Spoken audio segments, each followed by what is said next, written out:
Bonsoir à toutes et à tous, toutes nos excuses pour ce léger retard dans le démarrage du journal. Bienvenue.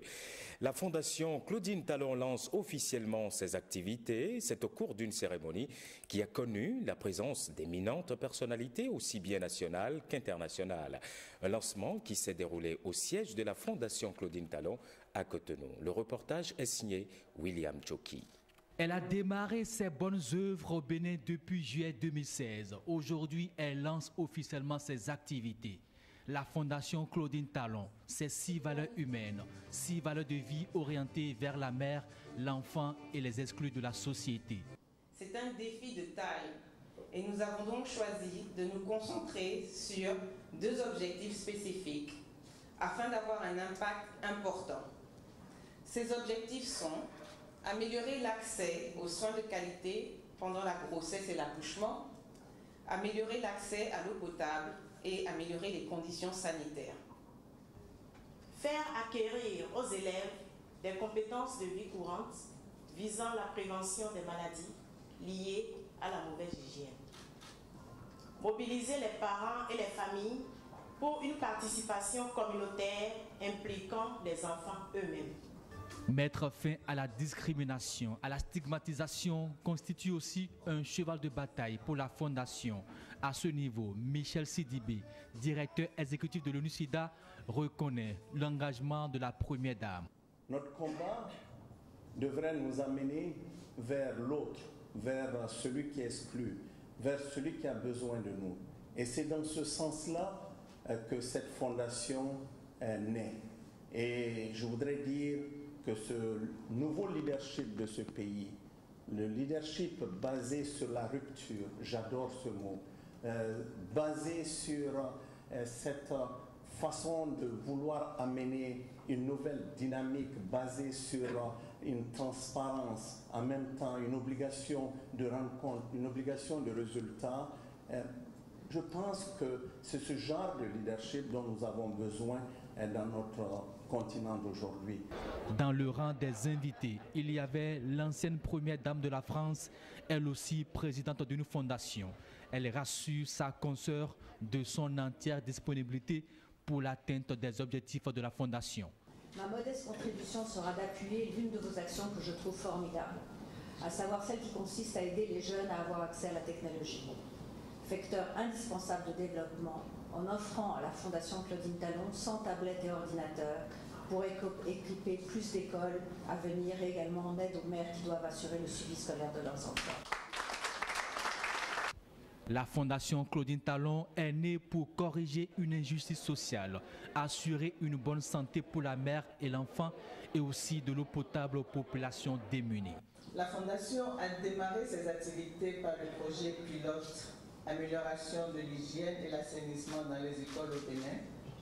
Ce projet a un volet non inscrit qui me tient à cœur, celui de la gestion de l'hygiène menstruelle des jeunes filles. Ce volet n'est pas inscrit dans le projet initial par défaut de solutions pratiques.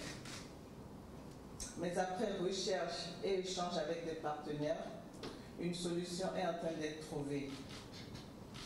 L'absentéisme, voire l'abandon de l'école chez les jeunes filles pour cause de menstruation, sera très prochainement un champ d'intervention de la Fondation.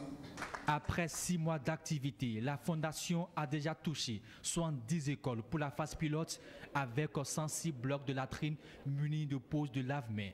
À l'horizon 2020, elle ambitionne toucher 320 écoles dans 25 communes à besoins prioritaires. Et puis, Grassa Machel a également exprimé son soutien à la Fondation Claudine Talon en visite au Bénin depuis mardi dernier. L'épouse de Nelson Mandela a effectué hier mercredi une descente au siège de la Fondation. C'était en compagnie de la première dame, Claudine Talon. À l'issue de cette visite, Grassa Machel s'est dit émerveillée par l'ingénieuse initiative. Il faut rappeler que Graça Machel n'a pu assister à la cérémonie de lancement des activités de la Fondation aujourd'hui. Elle s'est envolée de Cotonou un peu plus tôt. Mais avant, c'est qu'elle était au cours secondaire Notre-Dame des Apôtres. Elle y a rencontré les pensionnaires de ce collège, rien que des jeunes filles, à qui elle a prodigué de sages conseils. Compte rendu, Renaud Akapo, Rachida Toubiomama. What do I do with this?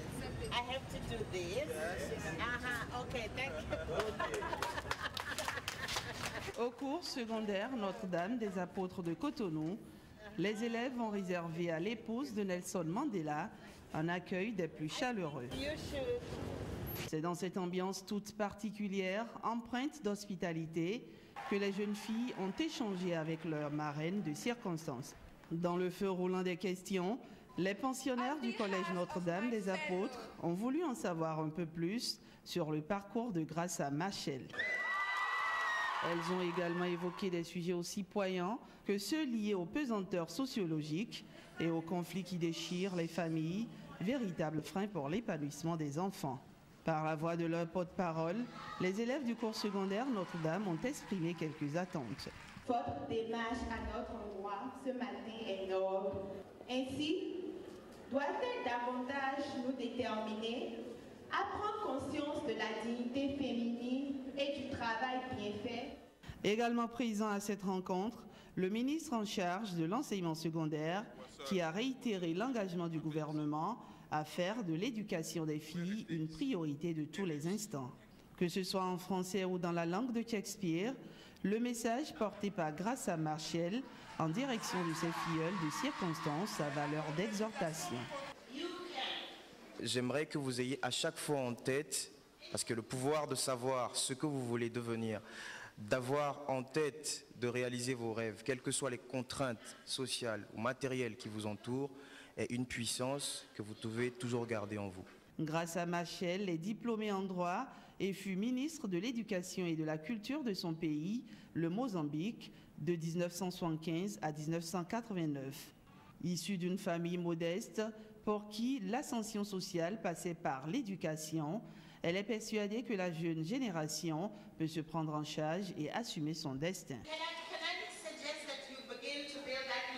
J'aimerais également que vous puissiez créer des liens, interagir avec les autres jeunes du continent, parce que c'est vrai, vous êtes béninois, béninoise, mais vous appartenez également à la grande famille africaine. Alors il serait important que vous puissiez interagir avec les autres jeunes du continent pour pouvoir faire en sorte de transformer les conditions actuelles.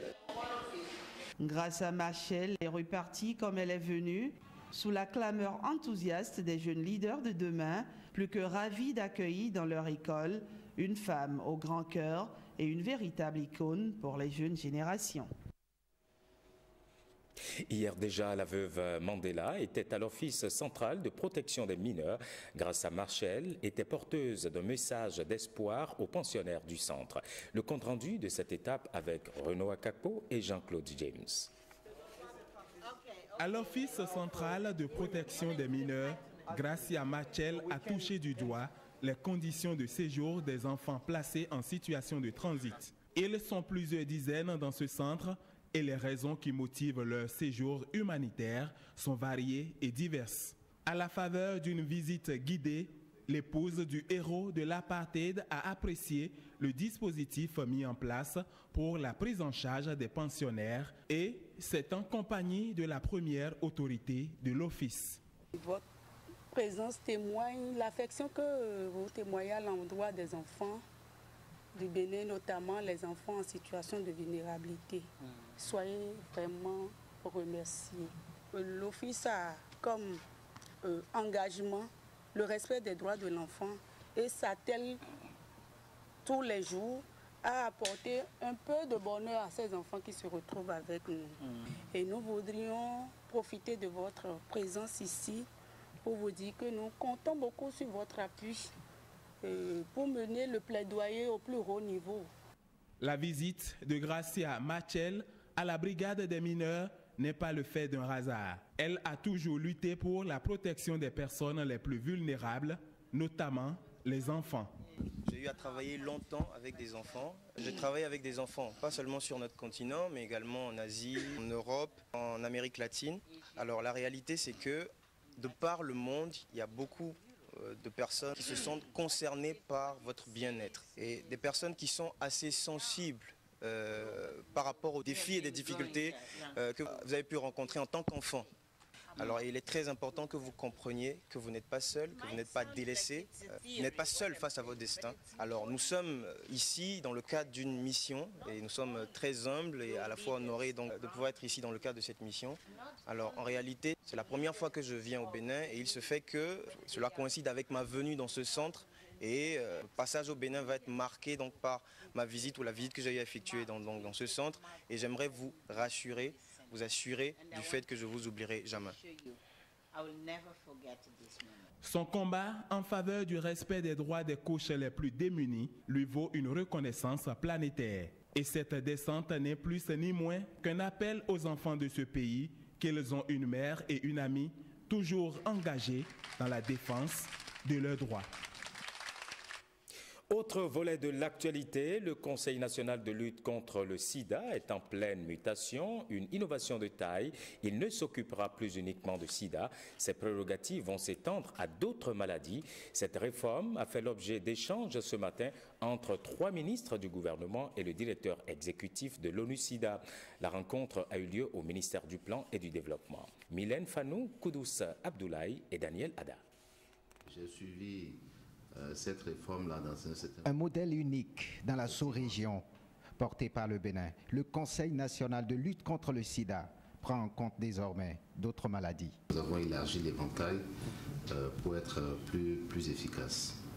Et cela se traduit dans les attributions du CNLS.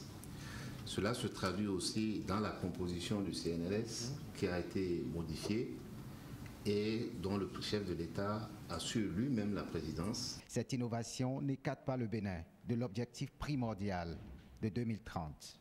Au Bénin, ici, nous sommes déterminés.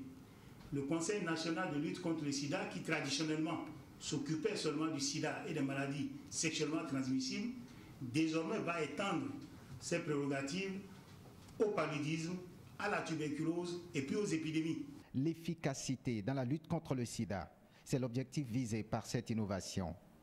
Le renforcement des actions de sensibilisation est également en vue. Les populations ont beaucoup confiance à ceux qui animent ces centres de promotion sociale parce qu'ils considèrent, ils la considèrent un peu comme leur parrain. Donc c'est des structures qui peuvent également servir de relais. Des réformes intégrées dans le nouveau modèle apprécié par le directeur exécutif de l'ONU-SIDA. Ça me paraît être un modèle institutionnel nouveau, mais qui est très intéressant.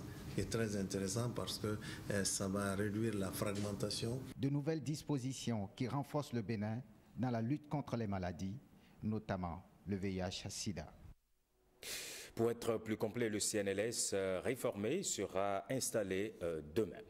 La fièvre hémorragique à virus Lassa a encore fait parler d'elle cette année dans la commune de Tchaourou. Suite au décès du premier cas enregistré, une équipe du centre de production télévisuelle de Parakou est descendue sur le terrain. Objectif, constater les mesures prises pour la prise en charge d'éventuels cas de la maladie. Le reportage est signé Nestor Sela et Kadnel Kapo.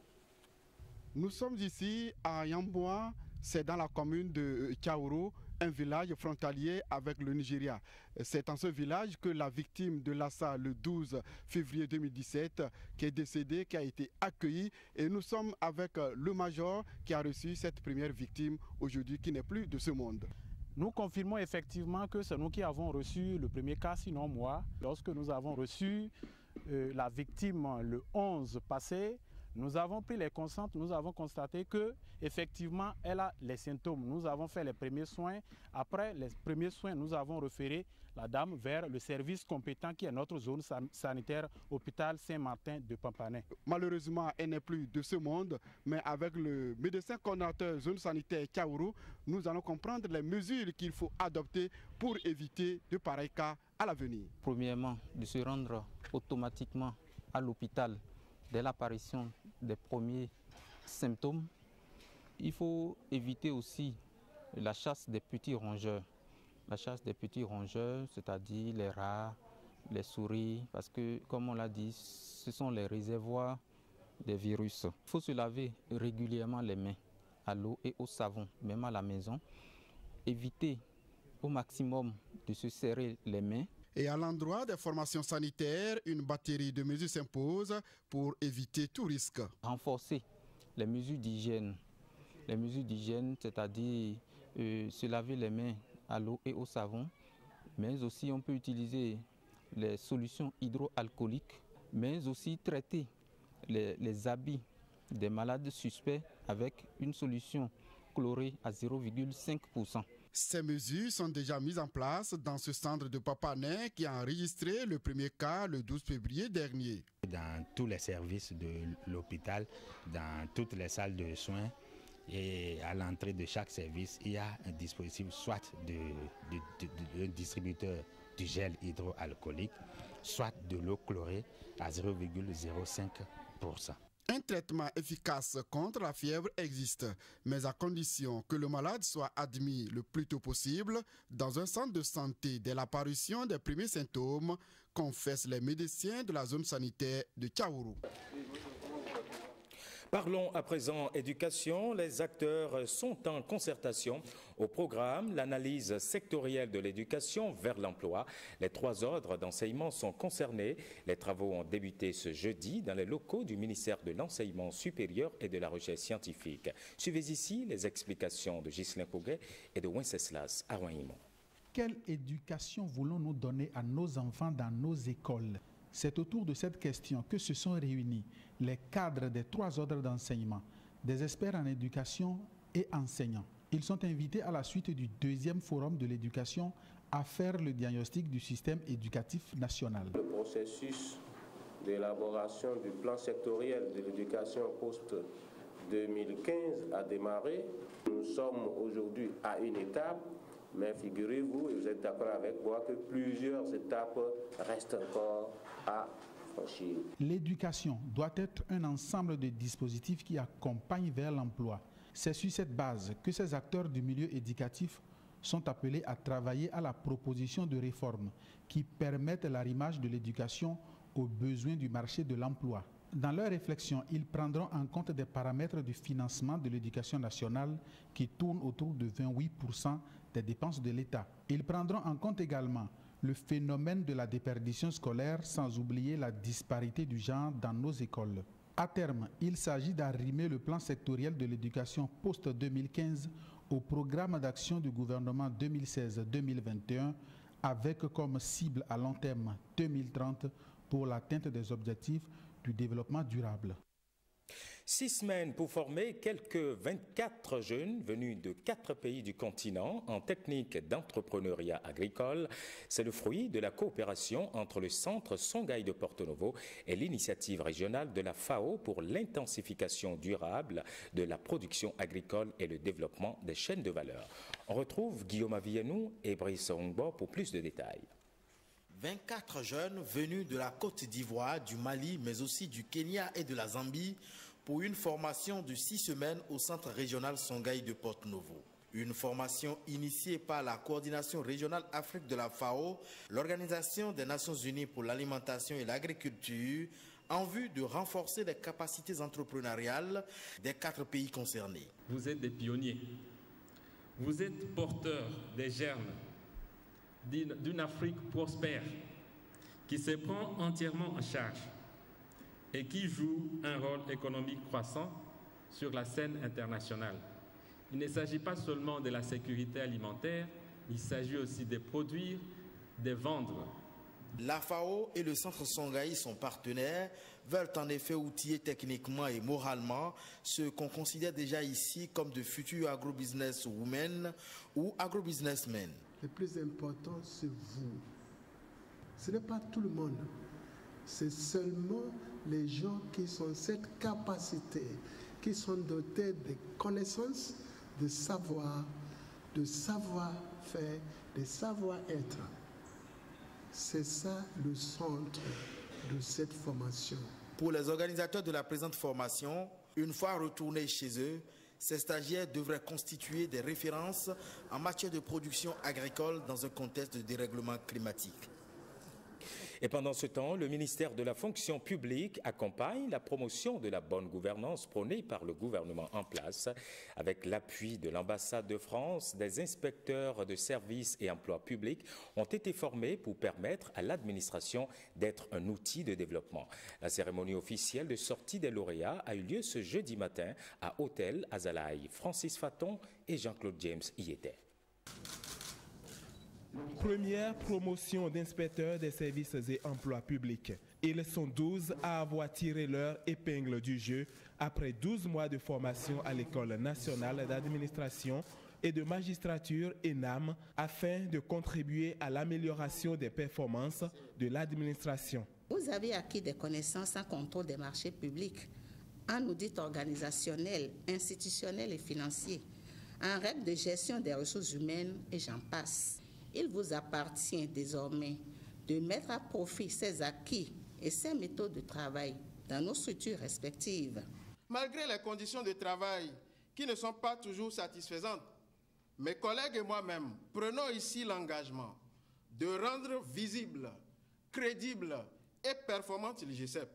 Au nombre des partenaires qui ont soutenu cette initiative du ministère de la fonction publique, l'ambassade de France. Dans un contexte de forte attente sociale vis-à-vis de l'administration, des attentes en matière de transparence, de redevabilité et d'exemplarité, les inspections doivent affirmer leur rôle et prendre une part active à l'évaluation des politiques publiques. À un moment où le Bénin s'emploie à révéler son génie au monde, ce groupe d'inspecteurs des services et emplois publics constitue un espoir selon la ministre de l'Enseignement supérieur. Et voilà, le groupe MTN s'est conformé à l'une de ces dispositions statutaires. Il s'agit de la présentation du bilan financier et des performances économiques au cours de l'année 2016. Une présentation faite en présence des associations de consommateurs. On fait le point avec William Choki. Une présentation faite à Pretoria, la capitale sud-africaine, mais suivie de bout en bout par les responsables du MTN Bénin dans les locaux de la direction générale. Une mise en lumière des résultats financiers du groupe MTN qui place le Bénin comme étant l'un des 2 pays les plus performants en matière de services et des finances. For MTN, it's about letting everyone see what the company is doing as a group, and also in Benin, it's the first time we are letting people see how our company is investing in Benin and how we are doing, performing. Le réseau de téléphonie mobile, au vu des présentations faites, aurait investi au Bénin depuis son installation en 2009 à ce jour 187 milliards de francs CFA. À cela s'ajoutent les actions sociales de la fondation MTN se levant à 1,5 milliard de nos francs. C'est vraiment heureux pour nous de constater que nous accompagnons l'inclusion financière au Bénin. Nous allons continuer par le faire à travers notre service qu'est le Mobile Money. Et nous allons continuer à pousser ça dans les contrées. Les associations de consommateurs présentes à la séance apprécient l'initiative, mais elles veulent surtout que les retombées financières du réseau rejaillissent davantage sur les abonnés. Il revient également à MTN donc de pouvoir valablement représenter ces consommateurs, de pouvoir valablement faire confiance à ces consommateurs en évitant, en faisant une circoncision de tout ce que nous dénonçons en tant que consommateurs, en faisant en sorte que les consommateurs ne soient de moins en moins grugés. Le groupe MTN, c'est plus de 204 millions d'abonnés dans 22 pays d'Afrique, d'Asie et du Moyen-Orient. Au Bénin, il dit avoir atteint 97% de couverture de la population. Et voilà qui referme cette édition. Merci à toutes et à tous de l'avoir suivi. Tout à l'heure à 21h, suivez le 3e et dernier panel du débat sur les perspectives de la conférence nationale et à partir de 22h, 2 feuilletons, les choix de l'amour et Windec. Prenez le rendez-vous du journal du soir, c'est tout à l'heure à 23h, une présentation de Jérôme Rongbo. Retrouvez cette édition sur notre plateforme, le www.ortb.bj. Bonne suite de programme et bonne nuit à toutes et à tous.